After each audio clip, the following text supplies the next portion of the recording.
తమ్ముడు movie review. 5 ఏళ్ల తరువాత మళ్లీ తెరపైకొచ్చిన నితిన్ మైనస్ కానీ ఈసారి తమ్ముడుగా. పార్ట్ 1 కథాసంగతులు. ఓ ఆర్చర్ జై గెలవాలనేది లక్ష్యం, కాని గెలవలేనిదే అతడి మదిలోని బాధ. చిన్నప్పుడు చేసిన తప్పు అతడి అక్కను దూరం చేసింది.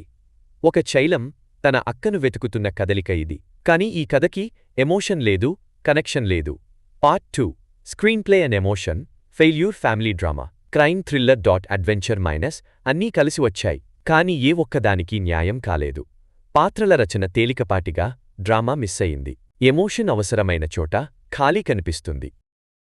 పార్ట్ 3 టెక్నికల్ పరంగా విజువల్స్ అదిరిపోయాయి.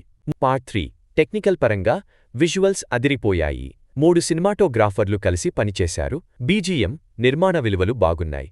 అజనీష్ లోక్నాథ్ సెట్ చేసిన బీజీఎం కొన్ని చోట్ల సినిమాకి ఊపిచ్చింది. Part 4 final judgment. నితిన్ నమ్మకంగా నటించాడోకే, కాని పాత్రకి సరిగ్గా పదును లేదనిపిస్తుంది. లయ తన స్థాయిలో ప్రయత్నించింది, కాని కథ వంపులు పనికిరాలేదు. ఎండ్ కార్డు తమ్ముడు దారి తప్పాడు. ఓవర్ 2 బాహుబలి టీమిస్తుంది. తమ్ముడు మూవీ రేటింగ్ is 2/5. తమ్ముడు మూవీ మీకు ఎలా అనిపించిందో కింద కామెంట్లో తెలపండి.